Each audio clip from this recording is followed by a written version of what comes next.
رسول کریم صلی اللہ علیہ وآلہ وسلم نے ارشاد فرمایا میں تمہیں ایسی عبادت نہ بتاؤں کہ جس کو کرنا بہت ہی آسان ہے اور بدن پر وہ بوجھ نہیں ہے، بدن پر وہ ہلکی ہے۔ اچھا ایک آدمی جو ہے عبادتوں میں مشقت اٹھانا پڑتی ہے۔ مثلاً جیسے آپ نماز پڑھنا چاہیں گے تو آپ کو وضو کرنا پڑے گا، ٹھنڈے پانی سے چل کے مسجد جانا پڑے گا، رکوع سجود ہوں گے، روزہ رکھنا ہے تو آپ کو دن بھر کی بھوک کاٹنی پڑے گی، زکوٰۃ دینی ہے، صدقہ کرنا ہے، خون پسینے کی کمائی سے پیسے جمع کرنے پڑیں گے، حج کرنا ہے تو بہت زیادہ مشقت اٹھانا پڑے گی۔ جتنے بھی اعمال ہیں خیر کی، اچھائی کے، ان میں بہت زیادہ مشقت اٹھانا پڑتی ہے۔ یہ طالب علم یہاں پڑھ رہے ہیں، 8 سال کا چلہ کاٹ رہے ہیں، معلمین پڑھا رہے ہیں، صبح تہجد سے اٹھتے ہیں اور شام تک ایک وظیفے میں لگے ہیں، علماء ہیں، کام کر رہے ہیں، بہت سارے لوگ کتنے مشقت والے کام تب اللہ کی رضا جا کے نصیب ہوتی ہے۔ لیکن میرے حضور نے فرمایا تمہیں ایک ایسا عمل نہ بتا دوں جس میں بدن بھی نہیں تھکتا اور ہے بھی بڑا آسان۔ اللہ اکبر، فرمایا وہ عمل کون سا ہے؟ الصمت وحسن الخلق، خاموشی اور اچھی اخلاق۔ زیادہ بولنے سے بہتر ہے خاموشی، خاموشی میں نجات بھی ہے، ثواب بھی ہے۔ زیادہ بولنے والا جھوٹ بول دیتا ہے، زیادہ بولنے والا گالی گلوچ اور سب و شتم پر بھی اتر آتا ہے، زیادہ بولنے والا کسی کی پگڑی بھی اچھال دیتا ہے، زیادہ بولنے والا غیبت بھی کر دیتا ہے، زیادہ بولنے والا ایسا مزاح کر دیتا ہے جس سے کسی کو تکلیف پہنچے۔ زیادہ بولنے والے سے بہت ساری غلطیاں ہو جاتی ہیں، جو تھوڑا بولے اس سے غلطیاں کم ہوتی ہیں، چونکہ انسان کے زیادہ گناہ جو ہے تو اس کی زبان کی۔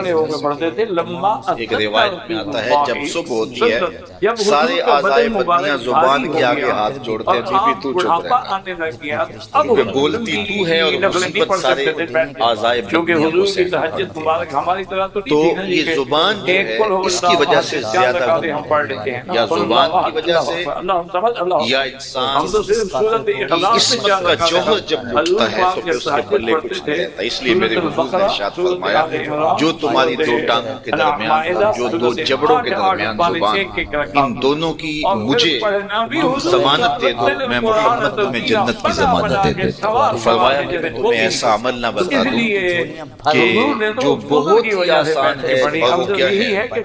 الصمت، خاموشی، حسن الخلق، اور دوسری بات اچھے اخلاق، رویوں کی خوبصورتی۔ کسی سے ملو تو ہنس کے، کسی سے بات کرو تو لہجے میں نرمی، کسی کی عزت آبرو کا خیال رکھو، بڑے کا احترام کرو، چھوٹے پر شفقت کرو، مخلوق خدا پر رحم کرو، اللہ کی مخلوق پر شفقت سے پیش آؤ، رسول کریم کی امت پر رحم کرو۔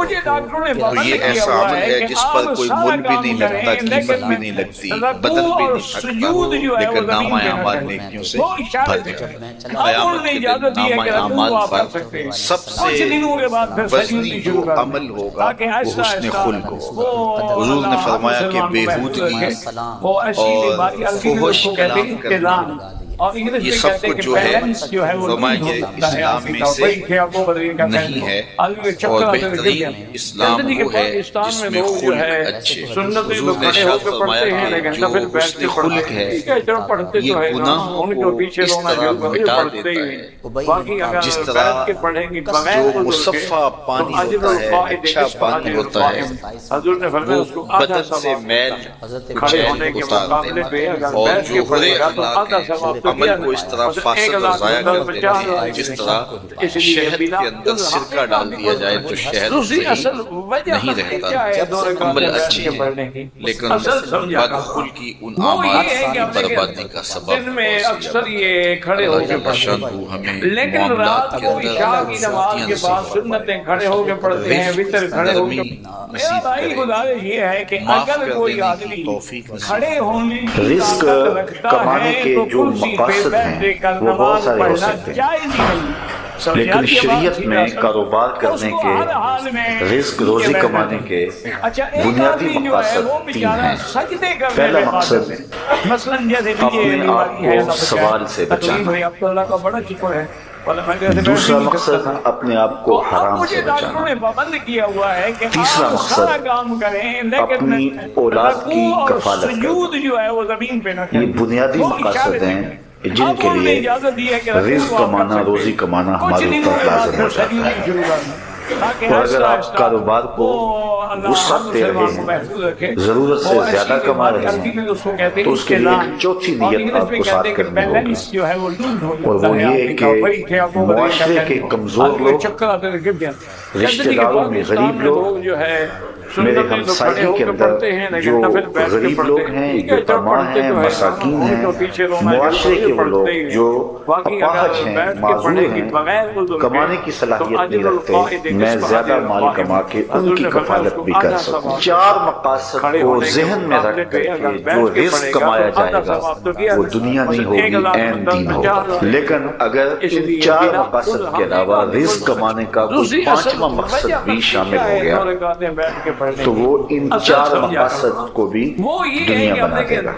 دن میں اکثر یہ کھڑے ہو کے پڑھتے ہیں، لیکن رات کو عشاء کی نماز کے بعد سنتیں کھڑے ہو کے پڑھتے ہیں، وتر کھڑے ہو کے پڑھتے ہیں، اس کے بعد جو 2 رکعت نفل پڑھے وہ بیٹھ کے پڑھیں گے۔ اس کی ایک وجہ ہے کہ حضور صلی اللہ علیہ وسلم رات کو بیٹھ کے نفل پڑھتے تھے، تو بعض عاشق ہوتے ہیں، انہوں نے کہا بھی ثواب کم ہو زیادہ ہو تو بیٹھ کے پڑھتے تھے، ہم بھی بیٹھ کے پڑھتے ہیں۔ لیکن بی بی عائشہ فرماتی ہیں حضور ہمیشہ کھڑے ہو کے پڑھتے تھے، لمبا پسند کرتا ہے تو جب حضور کا بدن مبارک بھاری ہو گیا اور آپ بڑھاپا آنے لگ گیا، اب حضور کی نفل نہیں پڑھ سکتے تھے بیٹھ کے، کیونکہ حضور کی تہجد مبارک ہماری طرح تو نہیں تھی نا جی کہ ایک قل هو اللہ احد کے 4 رکعتیں ہم پڑھ لیتے ہیں، قل اللہ احد اللہ اکبر اللہ اکبر، ہم تو صرف سورۃ اخلاص میں 4 رکعتیں حضور پاک جب تہجد پڑھتے تھے، سورۃ البقرہ، سورۃ آل عمران، سورۃ مائدہ،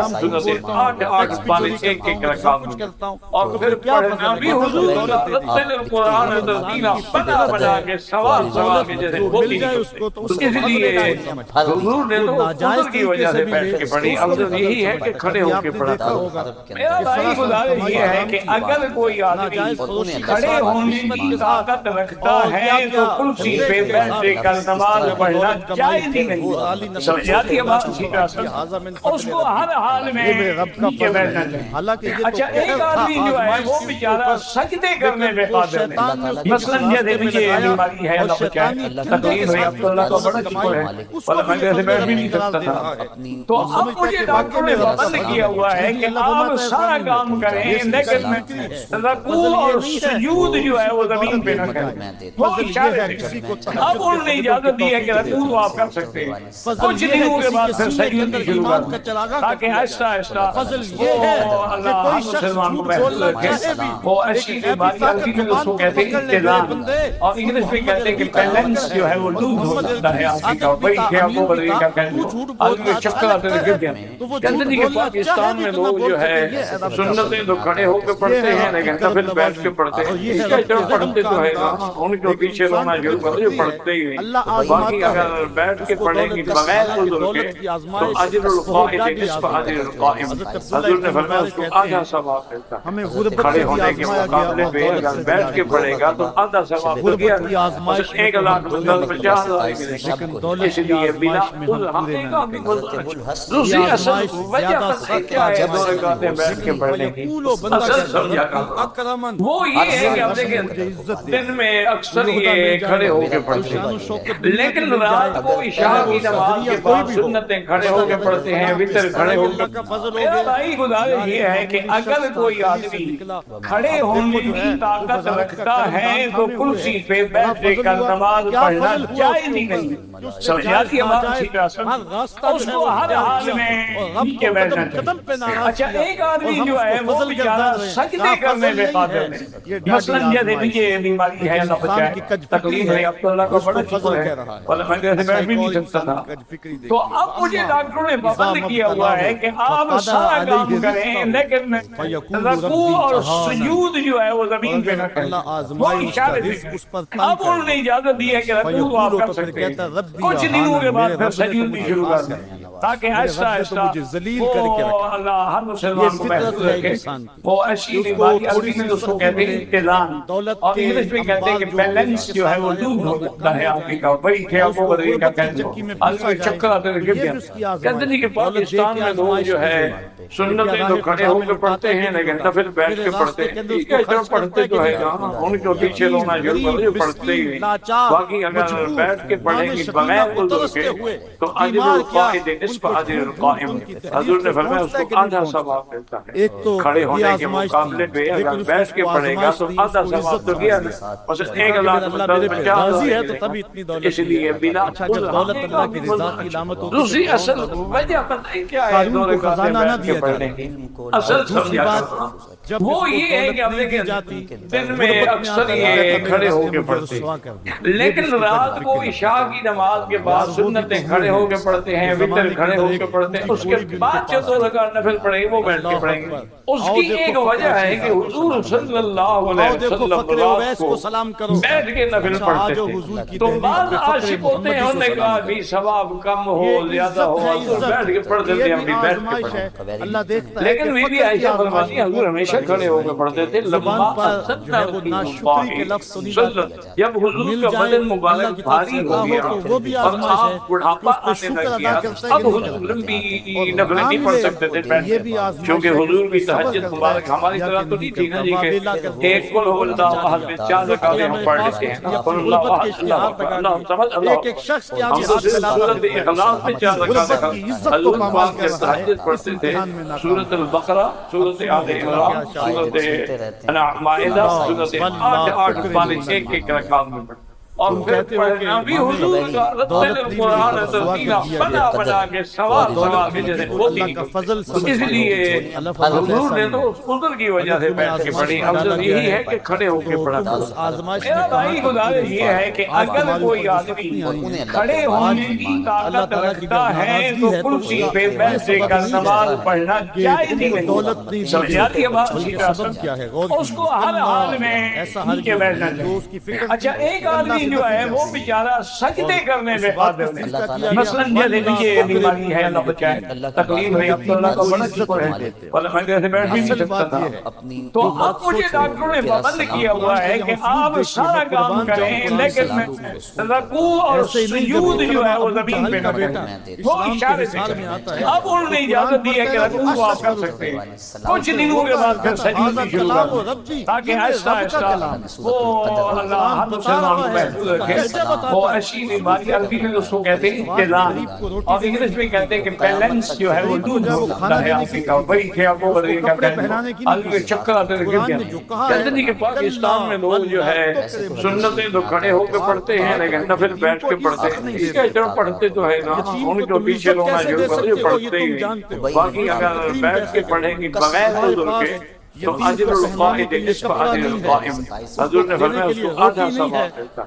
کھڑے ہونے کے مقابلے پہ اگر بیٹھ کے پڑھے گا تو آدھا ثواب تو گیا نا. بس 1,50,000 اس لیے بلا دوسری اصل وجہ پتہ کیا ہے 2 رکعتیں بیٹھ کے پڑھنے کی اصل سمجھا کرتا ہوں. وہ یہ ہے کہ آپ دیکھیں دن میں اکثر یہ کھڑے ہو کے پڑھتے ہیں لیکن رات کو عشاء کی نماز کے بعد سنتیں کھڑے ہو کے پڑھتے ہیں، وتر کھڑے ہو کے. میرا بھائی گزارش یہ ہے کہ اگر کوئی آدمی کھڑے ہونے کی طاقت رکھتا ہے تو کرسی پہ بیٹھ کر نماز پڑھنا جائز نہیں ہے. سمجھاتی ہے بات؟ اس کو ہر حال میں نیچے بیٹھنا چاہیے. اچھا ایک آدمی جو ہے وہ بیچارہ سجدے کرنے میں مثلا جیسے یہ بیماری ہے اللہ بچائے تکلیف ہے اب تو اللہ کا بڑا شکر ہے ورنہ میں کیسے بیٹھ بھی نہیں سکتا تھا. تو اب مجھے ڈاکٹروں نے پابند کیا ہوا ہے کہ آپ سارا کام کریں لیکن رکوع اور سجود جو ہے وہ زمین پہ نہ کریں. وہ اشارے سے اب انہوں نے اجازت دی ہے کہ رکوع آپ کر سکتے ہیں. کچھ دنوں کے بعد پھر سجود بھی شروع کر تاکہ آہستہ آہستہ وہ اللہ ہر مسلمان کو محفوظ رکھے. وہ ایسی بیماری عربی میں اس کو کہتے ہیں اتزان، اور انگلش میں کہتے ہیں کہ بیلنس جو ہے وہ لوز ہو جاتا ہے آدمی کا. وہی کہ آپ کو بدری کا کہتے ہیں آدمی کے چکر آتے ہیں گر گیا. کہتے ہیں کہ پاکستان میں لوگ جو ہے سنتیں تو کھڑے ہو کے پڑھتے ہیں لیکن نفل بیٹھ کے پڑھتے ہیں. ٹھیک ہے جب پڑھتے تو ہے نا ان کو پیچھے رونا ضرور جو پڑھتے ہی نہیں. باقی اگر بیٹھ کے پڑھیں گے بغیر عذر کے تو اجر القائل نصف اجر القائم. حضور نے فرمایا اس کو آدھا ثواب ملتا ہے. کھڑے ہونے کے مقابلے پہ اگر بیٹھ کے پڑھے گا تو آدھا ثواب تو کیا ہے. مثلا 1,00,000 میں 10,000 اس لیے بلا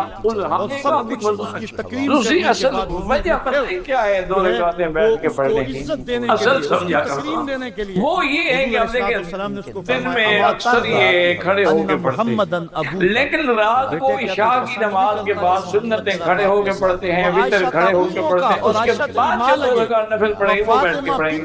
اس کی ایک وجہ ہے کہ حضور صلی اللہ علیہ وسلم رات کو بیٹھ کے نفل پڑھتے تھے. تو بعض عاشق ہوتے ہیں انہوں نے کہا بھی ثواب کم ہو زیادہ ہو تو بیٹھ کے پڑھ دیتے ہیں ہم بھی بیٹھ کے پڑھیں. لیکن بی بی عائشہ فرماتی ہیں حضور ہمیشہ کھڑے ہو کے پڑھتے تھے.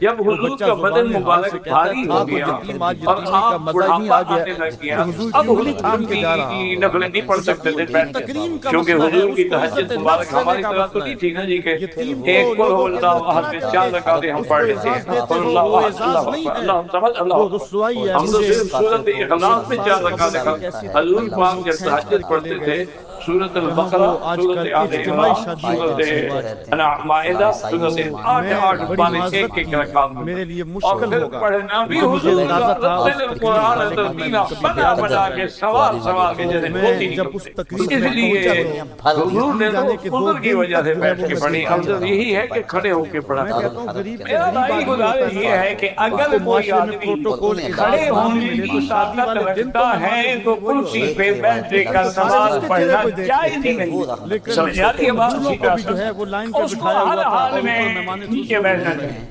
اچھا ایک آدمی جو ہے وہ بیچارہ سجدے کرنے پہ قادر نہیں. مثلا جیسے مجھے بیماری ہے اللہ بچائے تقریب ہے عبداللہ کا بڑھ چکا ہے اور میں جیسے بیٹھ بھی نہیں سکتا تھا تو اب مجھے ڈاکٹر نے بند کیا ہوا ہے کہ آپ سارا کام کریں لیکن رکوع اور سجود جو ہے وہ زمین پہ نہ کریں وہ اشارے سے کریں.